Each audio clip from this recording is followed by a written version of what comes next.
প্রতিদিন সকালে মোরগের ডাকে সবার ঘুম ভাঙতো পাখির মতো নির্ভুল টাইমিং, সেজন্য এক জীবন্ত অ্যালার্ম ঘড়ি। কিন্তু একদিন তার মালিক বিরক্ত হয়ে মোরগকে হুমকি দিয়ে বলল, আরেকদিন যদি সকালে ডেকে ঘুম ভাঙাস তাহলে তোর সব পাখা তুলে ফেলবো। এ কথা শুনে ভয়ে কেঁপে উঠল মোরগ। মাথা ঘুরতে লাগলো নানা চিন্তায়। বাঁচতে হলে কিছু তো করতেই হবে। মোরগ ভাবলো, একটু চুপ থাকলেই যদি প্রাণ বাঁচে তাহলে আপোষ করতে দোষ কোথায়।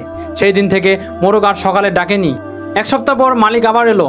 এবার বলল, তুই যদি মুরগির মতো করে গড়গড় করে শব্দ না করিস তাহলে এবার তোর গায়ের একটা পাখাও থাকবে না। এই কথা শুনে ভয়ে আবারও আপোষ করলো মোরগ। নিজেকে ভুলে গিয়ে গড়গড় করে শব্দ করে চলল দিনরাত। কিন্তু আপোষের এই চক্র যেন থেমে থাকলো না।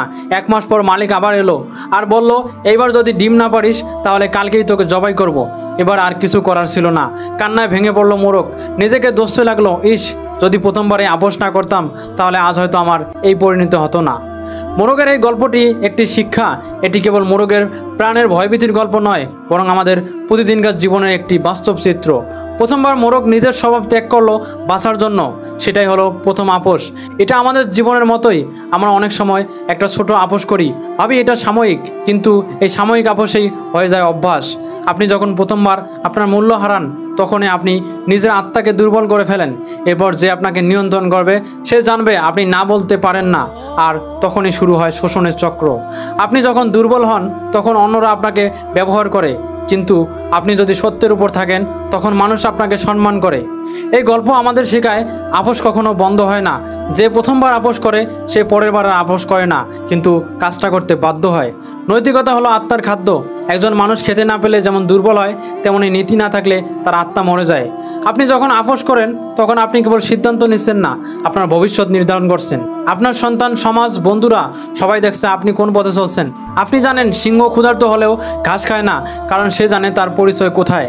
আপনিও যেন ক্ষুধার্ত বা কষ্টের অজুহাতে নিজের পরিচয় হারিয়ে না ফেলেন।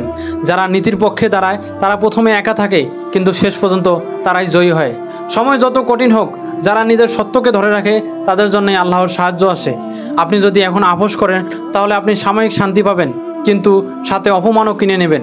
আপনি যদি এখন লড়াই করেন তাহলে আপনি সাময়িক কষ্ট পাবেন, কিন্তু স্থায়ী সম্মান অর্জন করবেন। আপনার পাশে হাজার মানুষ থাকলেও যদি আপনি সত্যের পক্ষে না থাকেন তাহলে আপনি একা।